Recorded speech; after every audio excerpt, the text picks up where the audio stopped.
Good morning, শুভ সকাল। আমরা এখন কলকাতার দিকে যাচ্ছি। আর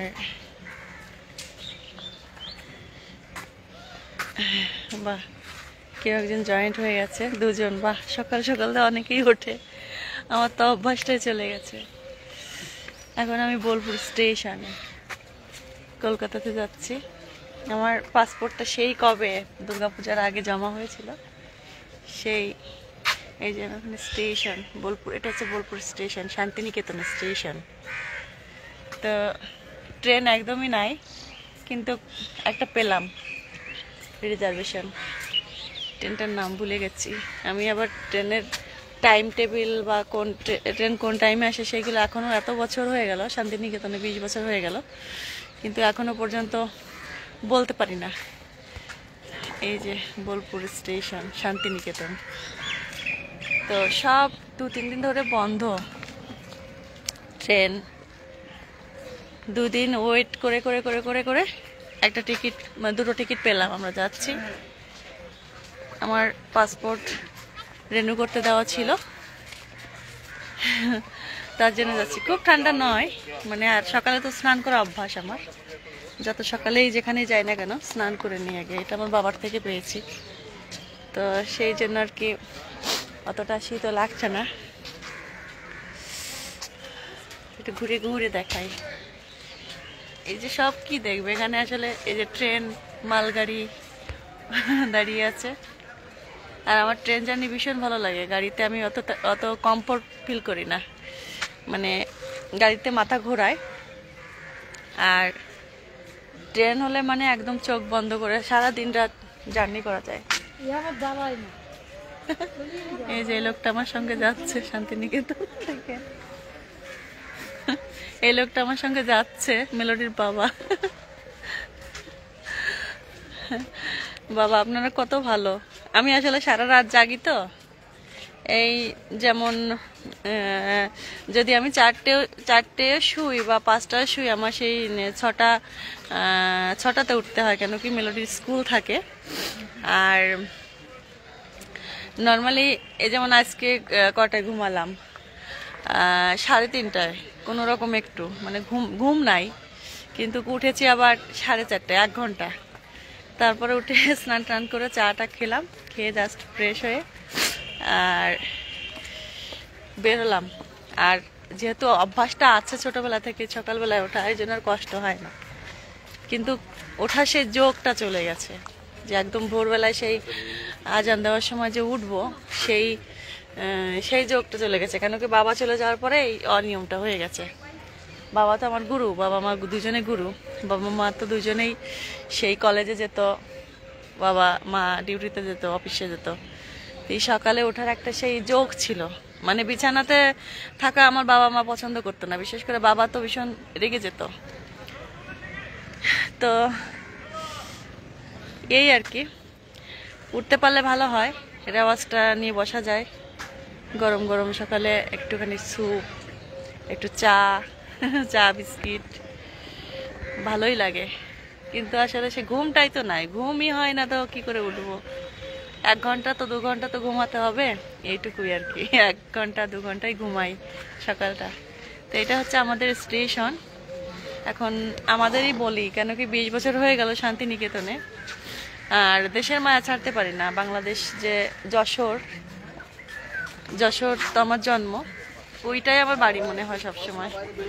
আর শান্তিনিকেতন হচ্ছে আমার সেকেন্ড হাউস, সেকেন্ড বাড়ি। এখানে যারাই থাকে, ফরেনার যারাই থাকুক না কেন, সবাই শান্তিনিকেতনকে সেকেন্ড হাউস মনে করে।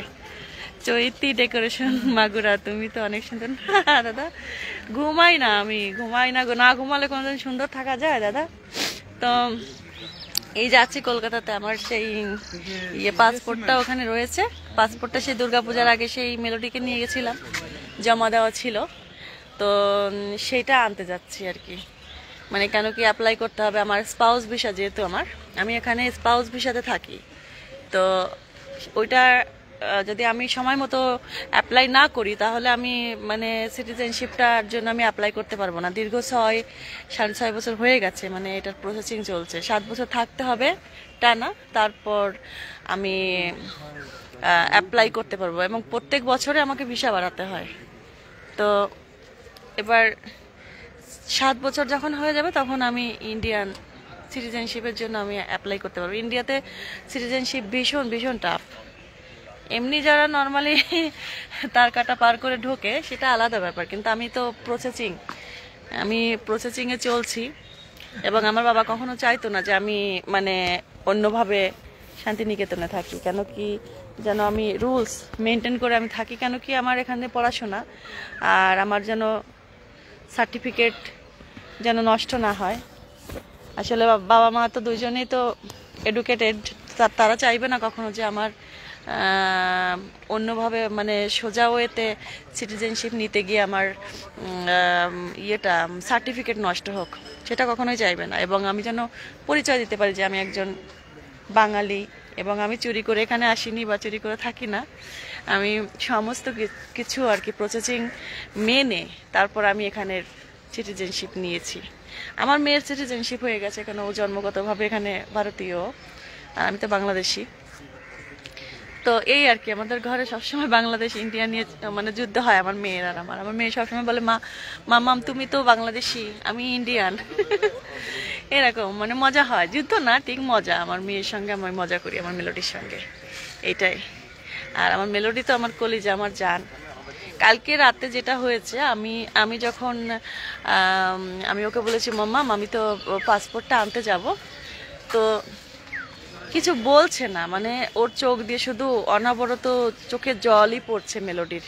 ও এত সেন্সিটিভ বাচ্চা, 4 বছর বয়স ওর, কিন্তু ও এত সেন্সিটিভ যে ওর চোখ দিয়ে জল পড়ছে, কিন্তু ও কিছু বলতে পারছে না। কেন কি যে ও ও জানে যে কলকাতায় ও যখন গেছিল পাসপোর্টটা জমা দিতে তখন প্রচণ্ড গরম ছিল, এবং সেই গরমটা ও সহ্য করতে পারে না। সেদিনও আমাদের ট্রেন মানে রিজার্ভেশন করে, মানে অফিসিয়াল কাজ করে ওখান থেকে বের হতে হতে এতটা টাইম চলে যায় যে শেষে আমরা মানে করতে পারি না আর কি, মানে ট্রেনটা ফেল করি, আমরা কেটে কেটে কেটে কেটে আসি। প্রচণ্ড গরম ছিল সেদিন। তো ওই কলকাতার ওই গরমটা নেওয়ার পরে ওর কলকাতার পছন্দ হয় না। ও ভাবে যে কলকাতা মানেই গরম। তো যাই হোক, ও ঘুমিয়ে আছে, উঠাই নাই। আর ওকে বলেছি যে আমি যাচ্ছি না কলকাতায় মাম, আমি ইয়েতে যাচ্ছি, বোলপুর স্টেশনে যাচ্ছি, বোলপুরে যাচ্ছি, বোলপুর থেকে পাসপোর্টটা কালেক্ট করব, এইটা বলেই আমি ওকে সান্ত্বনা দিয়েছি কাল রাতে। তো যাই হোক, ট্রেন আসবে একটু বাদেই। আর আরেকটা হচ্ছে যে মেলোডি কালকে একটা অ্যাক্সিডেন্ট হয়ে গেছিল ওর, মানে স্কুল থেকে যখন আসে ওর বাবা আর ওর দুজনে, মানে ওরা যখন বাড়ির কাছাকাছি এসে যায়, একটা বাইকে দুটো ছেলে হঠাৎ করে মানে এত জোরে এত ফোর্সে গাড়িটা চালায় যে মানে মেলোডির বাবা পড়ে যায়। ওকে নিয়ে পড়ে যাওয়ার পরে মানে মেলোডির পায়ে লেগে পাটাগুলা মানে কেটে কুটে গেছে। আর ওর বাবার আঙুল একটা মোটামুটি কোনোই আঙুল, যেটা এই যে এই আঙুলটা, এটা অলরেডি অর্ধেক হয়ে গেছে। তো নিয়ে এবার